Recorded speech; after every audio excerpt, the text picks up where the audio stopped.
A friend of mine named Lena, she was 70 years old. I tried to house her right there. And then one day I came back and someone found her dead in a pile of garbage. Like a human being found in garbage. People are now seeing tents all over Los Angeles. It's not just in Skid Row. Yes. But what is different now? Well, what's different now is we're seeing people coming from other parts of the state and other parts of the country. Until society looks at this from a realistic standpoint instead of an idealistic or political one, Skid Row won't change. It won't change. It's going to continue to look like this, and these people who I love are going to suffer. The story of Los Angeles has always been one of wealth and Hollywood glamour, but a walk down 6th Street shows scenes from a different script. Local officials are spending hundreds of millions of dollars to try to address the problem. But new figures show that homelessness in LA is up a stunning 16% over last year. It is a crisis driven by rising rents, a massive affordable housing shortage, and the lack of a cohesive safety net for people struggling with mental health and substance abuse issues. For nearly 2 decades, Officer Dion Joseph has watched the crisis build to this breaking point. And look at this. These are your good intentions. This is food and clothes that's wasted. The food, that's where the rats and roaches come from, and the rats, and we've seen a couple tonight, they're almost as big as cats. And if you really take a close look, the needles, the hypodermic needles are back. Can I help you up? Okay, Fee. Be careful out here. Women are among the most vulnerable out here, at risk of sexual assault, domestic violence, and continually facing threats from gang members who try to control different blocks. Mercedes is among the many who have resisted permanent housing. Why are you sweeping?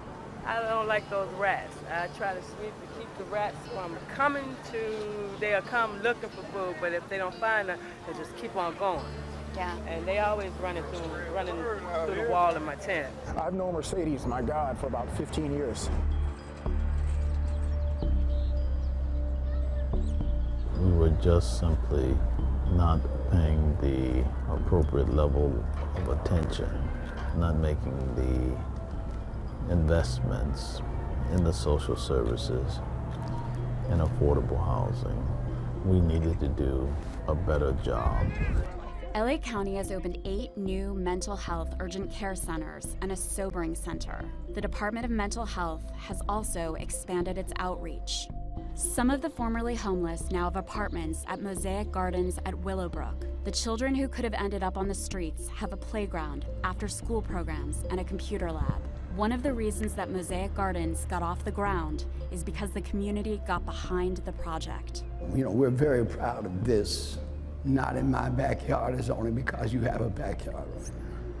But if you give them support, if you treat them as human beings, if you recognize their humanity and their right to have a roof over their head, and their right to have security, and their right for their children to be able to sleep in a bed that they can call their own, then they too can begin to take ownership.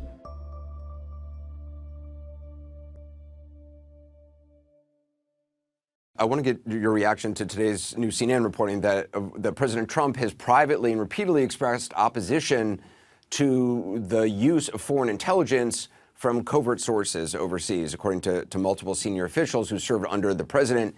He reportedly fears those assets, those covert assets, will damage his relationships with foreign leaders, and essentially he doesn't trust the intelligence. I mean, it is, assuming that is true, that is seems to be a remarkable breach from, I mean, that's what this, that's what overseas operatives for the CIA do. It's crazy. I mean, Anderson, call it what it is. It's crazy. Yes. Okay?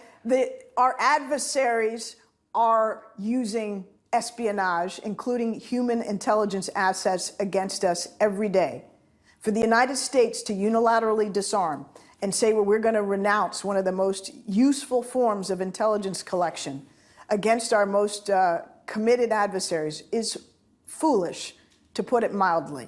And so, for the president to put his own self-interest, it seems, above the national interest of the United States, above the national security of the United States, which in so many instances, this just being the latest, seems to be his pattern, is extraordinarily dangerous and detrimental to our security, to our standing in the world, and to our ability to protect ourselves, which is what intelligence is about.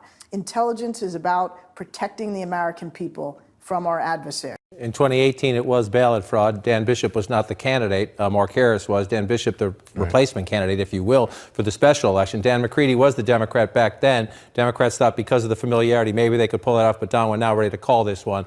Dan Bishop will win. North Carolina 9 will stay in Republican hands, which it has stayed in since 1963. So your headline there is a Republican win, and the president will say a Republican win thanks to his last-minute visit and his last-minute help in this race, without a doubt. Republicans will breathe a sigh of relief. They will hold this seat. Dan Bishop winning, you see he's about 4,100 votes ahead with 99% of the vote counted. In the end, even though Dan McCready is going to win Mecklenburg County, it was just simply not enough. It was simply not enough. A big margin there, 13 points. This is the biggest basket of votes in this district, southeast of Charlotte, if you will, in the suburbs, but just not enough for Dan McCready. Dan Bishop holding on. Let me pull the district back out. Sorry about that. Very close race. Very close race in a district President Trump carried just 3 years ago by 12 points. So the Democrats will claim a moral victory. Moral victory doesn't get you a seat in the House. Dan Bishop will get the seat in the House. The question now is, Don, as we go into 2020 is, yes, this is, even though the Republicans win, more proof in the suburbs here and even over here in this county here, Cumberland County. Dan Bishop held on, essentially a tie there, just about 30 votes. Held on, but in the suburbs, there's no question. Republicans have a huge problem. They hold on here. The president will argue when he's on the ballot next time it'll be different. He'll have $1 billion, for example. He's using the rally, even like the one here, to build a voting list. So a lot of lessons to be learned here. The Democrats, again, will say we shouldn't have been that close. That's good for us. The Republicans will say we won the seat.